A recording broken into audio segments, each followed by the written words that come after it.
rubrics, a necessary component to many assessments. Now let's explain rubrics and answer some questions.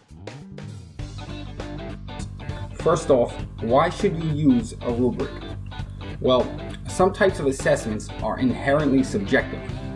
Think about a painting in an art class, or some other type of project. How would you assign a percentage or a grade to an art project?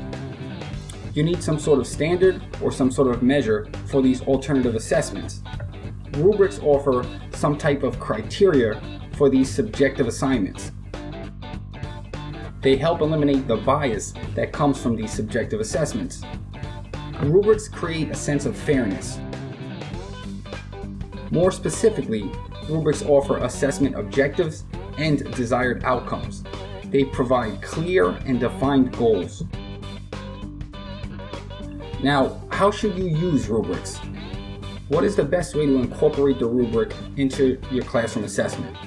Well, the best thing to do is to make your students fully aware of the rubric and all of its components. So before an assessment, be sure to go over the assessment with the rubric beforehand. You can probably find some rubrics on the internet.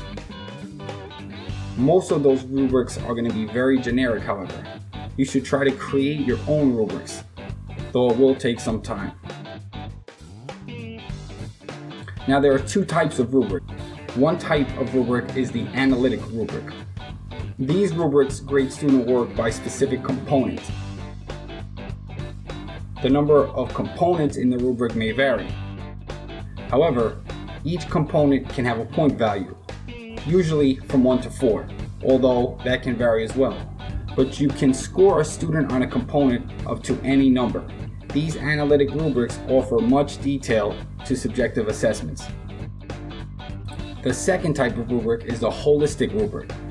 Holistic rubrics grade student work based on a whole as opposed to specific components, whereas analytic rubrics break down assessments into different parts with details. So holistic rubrics, on the other hand, sort of make judgments from afar. Holistic rubrics may be more subjective, but are definitely easier to grade for the teachers. Right now, I just want to say thank you for your time, and do me a favor and please subscribe to this channel.